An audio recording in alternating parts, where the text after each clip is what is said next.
Tapi intinya apa? Dalam doa kita dipanggil bersahabat dengan Allah. Gimana kriteria seorang bisa jadi temanmu? Sefrekuensi. Nah, tapi sebelum sefrekuensi ini apa lagi?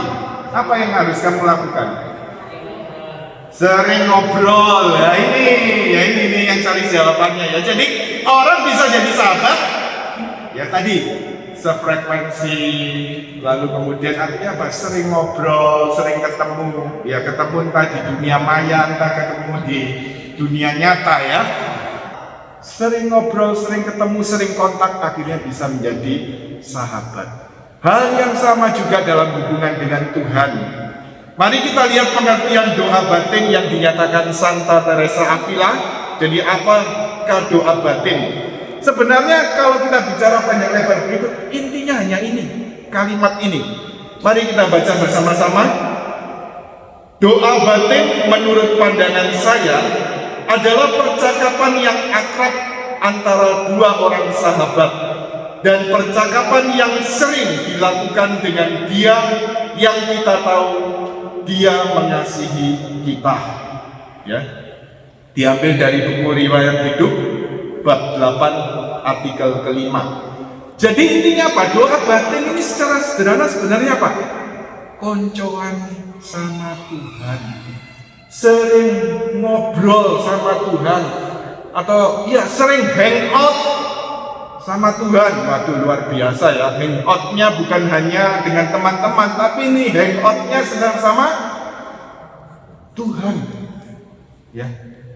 Kalau kita bisa ngobrol dengan teman-teman di dunia ini rasanya senang ya, apalagi yang tadi istilahnya apa? Sefrekuensi, connect begitu ya. Bisa connect. Apalagi dalam hal ini, kalau kita connect sefrekuensi sama Tuhan, waduh luar biasa ini ya.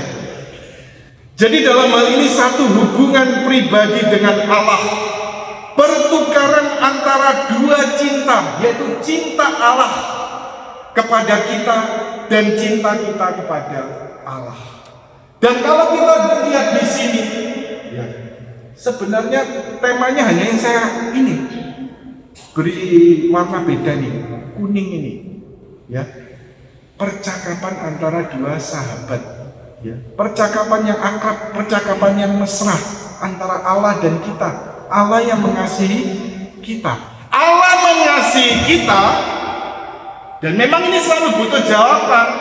Sinyo datang padaku, nggak jauh-jauh. Tuhan tinggal dalam lubuk jiwa kita yang terdalam, tinggal dalam hati kita. Ingat, Santo Paulus katakan, tidak tahukah kamu bahwa kamu adalah bait Allah? Tidak tahukah bahwa tubuhmu adalah bait Roh Kudus? Nah, bait ini apa artinya? Rumah kediaman, tempat tinggal.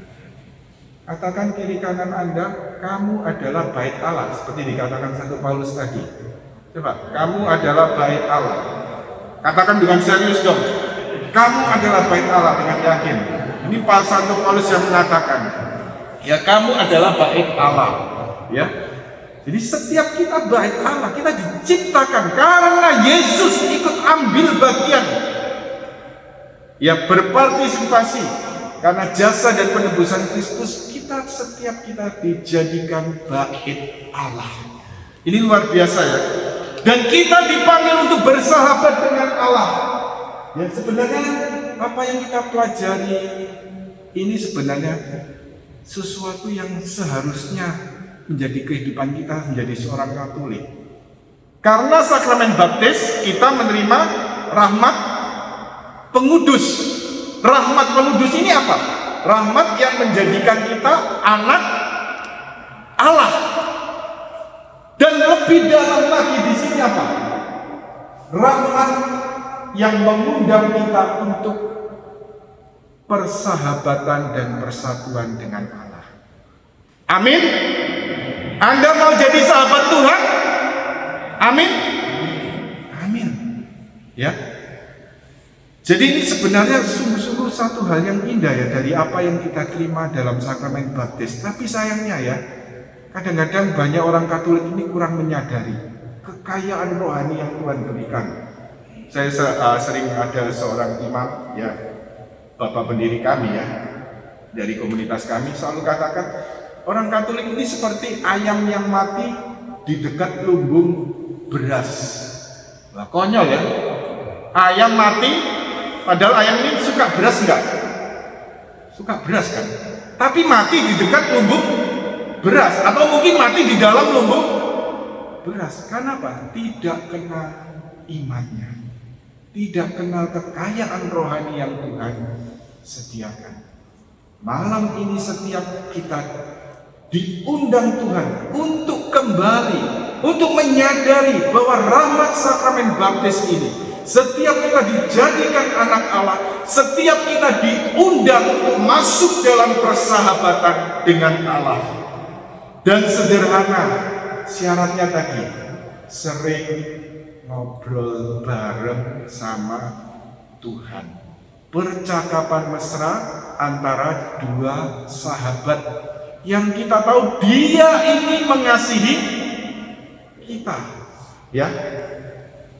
Jadi dalam hal ini, ya Allah mengasihi kita dan kita mau membalas dengan kasih. Aliran kasih ini yang terus kita, yang kemudian oleh Santa Teresa Avila disebut doa batin. Jadi saling mengasihi. Kita berikan apa? Sarangeo Tuhan, sarangeo Yesus. Ya, jadi kita sarangeo sama Yesus, Yesus sarangeo juga sama kita. Ya, satu aliran kasih terus menerus. Inilah yang kemudian sebenarnya pengertian doa batin. Dan memang ya luar biasanya ya, saya juga artinya apa? Dengan mempelajari apa yang diajarkan ditulis oleh Beato Mary Eugene OJD ini, saya sendiri mengenal karena saya pernah bertanya, waktu itu pernah ketemu seorang pater, kebetulan beliau ditugaskan sebagai pemimpin rohani ya, jadi untuk para pembimbing untuk novisiat dari Karmel UCD di daerah mana, Kupang di situ ya. Jadi orang India, jadi beliau ini orang India. Nah tapi ya Indonesianya sangat fasih ya, bahasa Indonesia sangat fasih karena sudah lama di sini.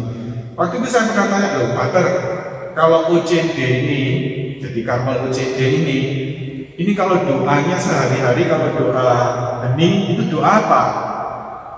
Ya beliau katakan, ya sudah doa saja, doa saja. Waktu itu saya nggak paham, karena mungkin dalam komunitas kami kan biasa kalau misalnya melakukan doa batin, ya ada satu metode yang sederhana, yaitu misalnya doa Yesus, atau mungkin juga melakukan dengan Lectio Divina dan sebagainya ya. Tapi ini doa saja, sederhana doa saja. Tetapi kemudian ketika mempelajari dari apa yang diajarkan Santa Teresa Avila, rupanya tidak, Santa Teresa Avila tidak mengajarkan satu metode yang baku. Jadi apapun ya bisa kita lakukan, doa vokal, bahkan Bapa Kami, doa yang paling sederhana, itu juga dapat menjadi doa batin. Ya, menjadi satu doa yang juga akan membawa kita ke kedalaman hubungan persahabatan dengan Allah. Ya. Jadi dalam hal ini kita lihat doa batin adalah persahabatan dengan Allah, Allah yang hidup dan tinggal dalam diri kita. Jadi dalam hal ini memang Santa Teresa Avila tidak terlalu menekankan suatu metode atau cara, walaupun kemudian ada satu kesempatan dia juga menulis tentang doa terpusat, tapi intinya apa? Terus memusatkan perhatian pada Tuhan yang hadir dalam hati kita, terus menerus menyadari Tuhan yang hadir. Jadi berkaitan dengan doa batin ini, coba Anda tangkap satu kalimat ini, percakapan mesra antara dua orang sahabat. Tangkap kalimat ini, hafal kalimat ini, terapkan kemudian dalam hubungan dengan Tuhan.